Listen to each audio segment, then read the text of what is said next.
Thanks, Andy. Hi, everyone. So my name is Alex Plaster. I work for the Government of Jersey, the Marine Resources Department, which in that department I do a lot of the marine research and marine science with a few colleagues. So today we're going to talk about a sort of Channel Island bit of work that we've been doing for the last 2 years. It started in 2021 and it's all around acoustic receivers. So for those who aren't familiar with acoustic receivers, this is what they look like. This small black one, and that's a dolphin hydrophone on there, not to be confused. And we're going to go through everything from what we've learned from the program so far, how much it's helped working with the other Channel Islands in this, and what we're going to do for the future. So, a bit about acoustic telemetry for those that don't know. So acoustic telemetry is using basically very small tags inside fish, and we'll always put them in fish that we're particularly interested in. So these normally happens to be commercial species, so species such as crawfish, bass, pollock, bluefin tuna, and also protected species such as pelagic sharks, ball beagle sharks, blue sharks, so a range of species. So these tags can either be internally fitted into these fish, or they can be externally fitted, depending on the size of the fish. The larger the fish gets, such as large ball beagle sharks, it's much easier to externally tag that fish. Whereas if you're talking about small species such as black bream, those need to be internally tagged. And what happens is, once you tag this fish, it has a certain frequency on that tag, and every time it will go past one of the receivers that I showed on the previous slide, that receiver will store that data. That data isn't live. You can't just log on to the system and say, right, that this fish has swum past. You have to go and pull your receiver station up from its mooring and download all of that data. So we're always about 6 months behind on this data set, but there's nothing live out there at the moment. As soon as you go below the water, everything gets a lot trickier. So the way we've set it up in Jersey, you can actually see one of our hydrophones on the seabed here. So they do float, and they're about 2 meters off the sea floor, and they're on not what we would call a heavy mooring system, but about 50 kilos on each block. And as you can see, we use 2 weights on the bottom on this diagram, and the setups we use, we actually attach the receivers to that first set of weights, and then it's attached to a buoy line.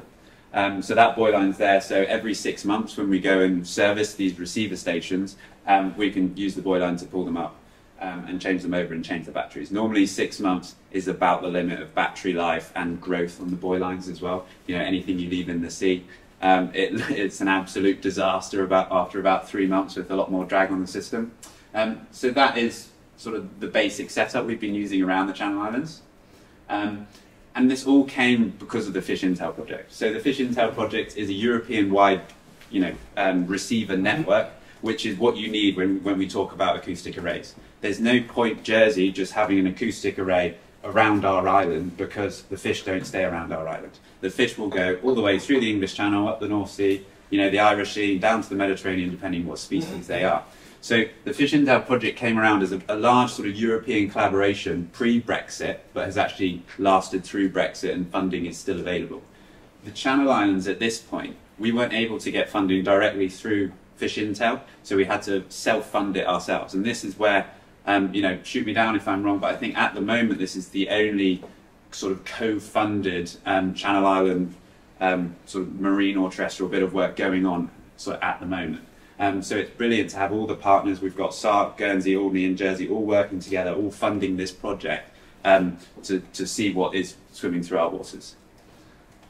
The amount, this is a very large project, so about £3 million being pumped in most years, and it does go from Belgium up to Ireland, south coast of England, and our colleagues in Brittany as well are also part of the receiver network. So any fish that we tag and is in that large area in the northeast Atlantic will be picked up by the receiver array. One of the best things to come from this as well is collaboration with sort of data sets can be really, really difficult. And there is now one portal, so it's called the European Tracking Network, and we load up all of our receiver data, all of our deployment information onto this one portal. So if we've picked up a fish that that they've tagged in Belgium, we'll say, right, we've picked this fish up, load it up to the portal, they'll get a notification that their fish has swum through Jersey waters or Channel Island waters. So it's a really sort of well thought out project. So we had to be involved. So luckily, we've got all the islands involved. It's fantastic. Everyone's helping, with this project. And the orange dots we've got here, not the one with the black circles in the middle, this is the acoustic receiver array.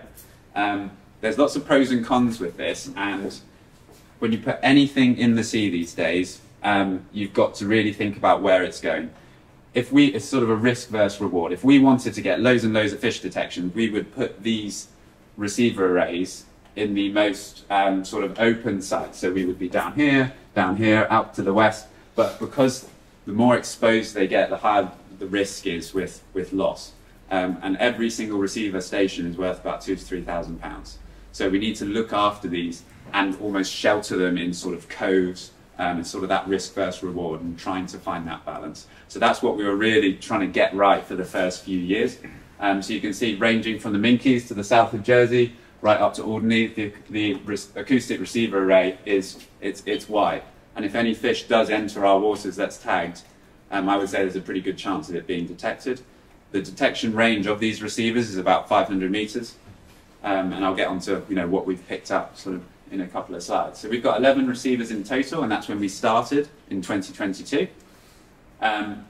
Sort of fine-tuning it so you can see where these are at the moment. So this is not where the receivers are at the moment, but this is where we initially put them. So we've got Baru to the west of Alderney there, and we've got one southeast Alderney, tucked in a nice little bay there. We've got in Guernsey to the west of Guernsey, focusing on Ramsar sites specifically, in Alderney and Guernsey as well, and northeast of Ham. And you can see Sarks just on the southeast corner here. And then Sark again.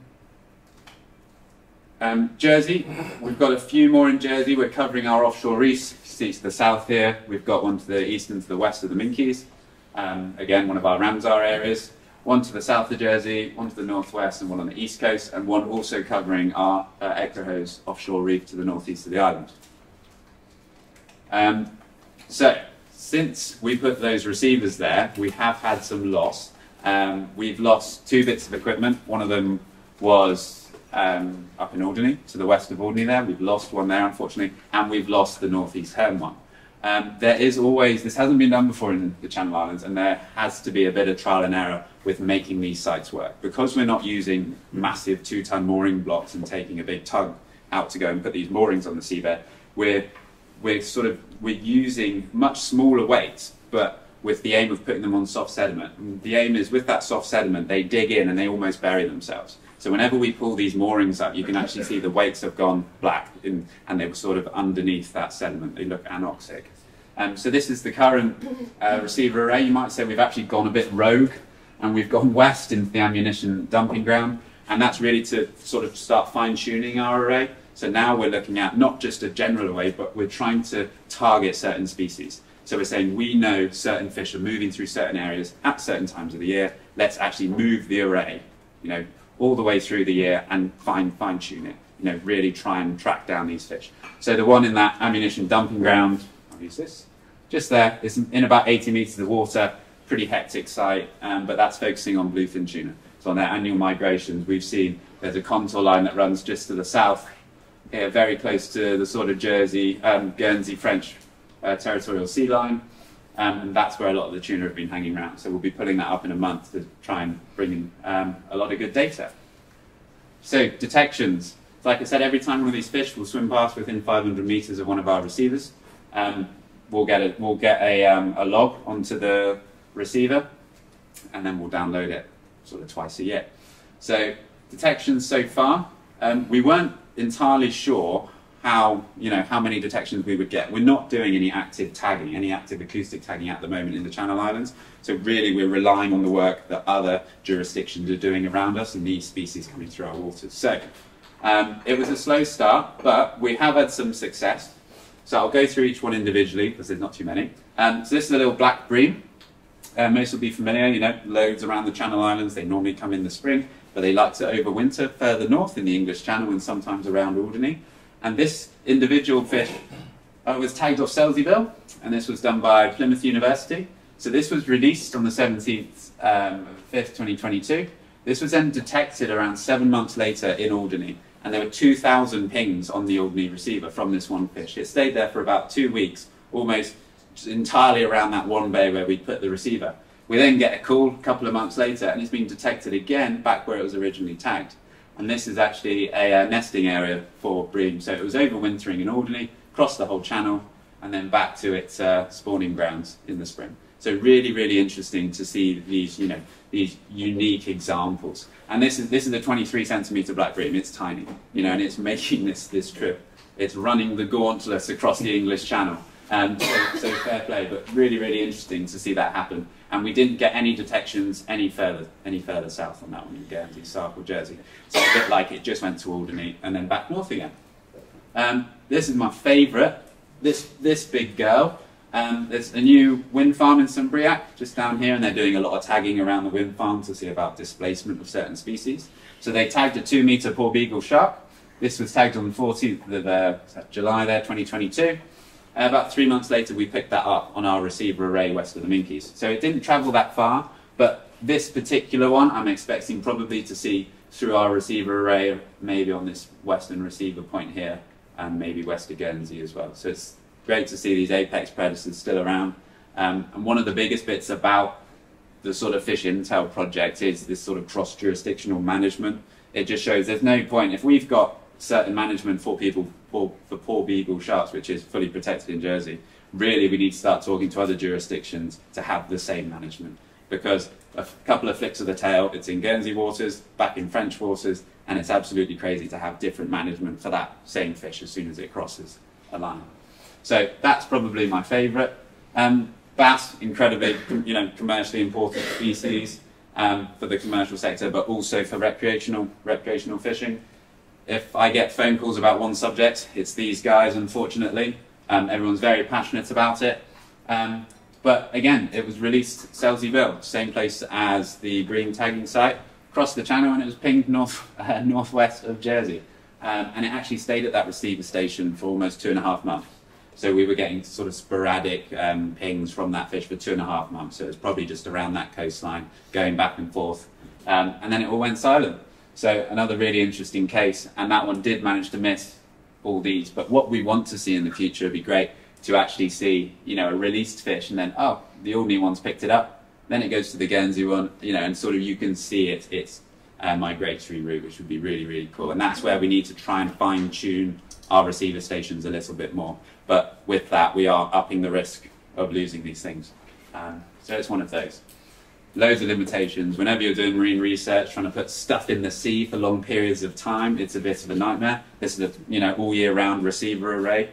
In most, with sort of most tidal currents that we have and the sort of environmental conditions we have around the Channel Islands, really, we've been advised this should be a summer project. But we need to see what, there's no point pulling this receiver array out for the winter. That's most likely we're going to miss these migrations and miss a lot of data. So really, we're risking it, but we're trying to mitigate the risk as much as possible with our sites.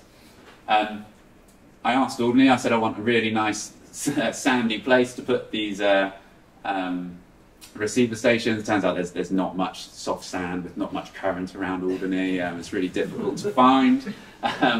So what we've done actually, some of the sites are quite unmanageable, but we know we want receiver stations there. So we've actually invested in some acoustic release systems. So these won't use buoy lines, and I think it's the buoy lines that are causing us trouble. So we might have boats mooring up on the buoy lines. The buoy lines are becoming fouled after a few months, a lot more drag. They might be cut by, if they're in areas where other, fishermen might want to fish. So what these are is it's an acoustic release system, and we will go over with our patrol boat, pretty much press an acoustic button. That big yellow ball there will fly to the surface, and then we'll then winch the whole system up. So we don't have the drag. We can put a lot more weight on the mooring itself, and nobody knows it's there. So as long as we don't put it in areas where there's mobile gear and it might get trawled or dragged up, I think it's going to work pretty well. So we're going to put those in the Alderney and the Herm sites in the next few weeks after we've had those losses. So we've got to change it up a bit with the, the amount of current and tide, we're dealing with. But I think this is a really good option. They've used it all through the English Channel with no hassle whatsoever. So it does work. I just hope when we press the button, we see it fly up. Otherwise, it's going to be quite embarrassing. So there, loads of limitations on this. So I'll just move on from just fish stuff. But what these receivers do is they also gather sea temperature data. The great thing about this is we're now gathering sea temperature data from the seabed. we've got sea surface temperature, data from NASA. It's brilliant, but the actual seabed temperature stuff is really, really interesting. So we started looking at this, and we've got two very distinct sort of clusters here. And it turns out Alderney and Guernsey are a lot colder than Jersey. So you can see the cluster here. That's those 3 northerly sites, and then all the Jersey sites up there. So we've got about a 1.5 degree difference. That's really interesting in itself, and this is from a 24-hour period, just as a snapshot, because the data set's huge. And here's the huge data set. So you can actually see, with the deeper water you have further north in the northern Channel Islands, the temperature doesn't fluctuate as much. So in the winter, it's actually warmer than Jersey. And in the summer, it's colder. So you can see this here. The temperatures, these are all the Jersey sites in the blue. So we're getting much higher temperatures in the summer and lower temperatures in the winter. So some would say, oh, it's just, further north it's going to be colder, it's deeper water, it's going to be colder. Actually, it stays level. We don't have those large fluctuations. With the air temperature, it really has a big effect on the sea temperature in Jersey, especially if you look to the east of the island, most of it's sub 20 metres deep.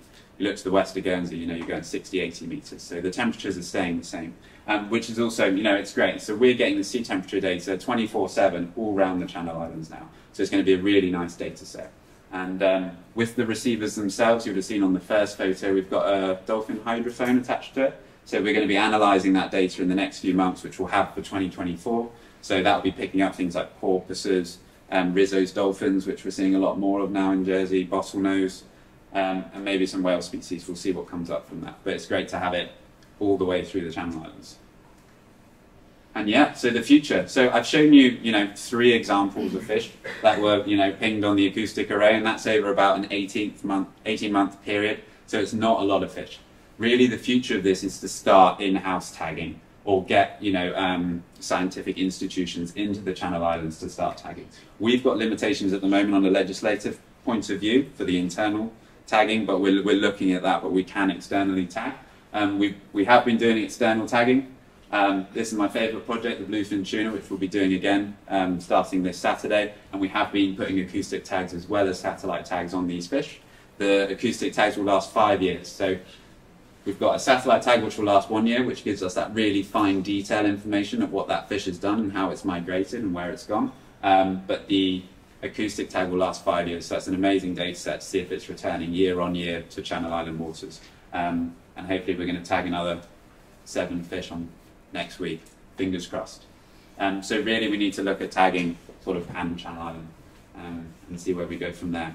Try and get more detections on this array. And that's it, yeah. Thanks very much. Yeah.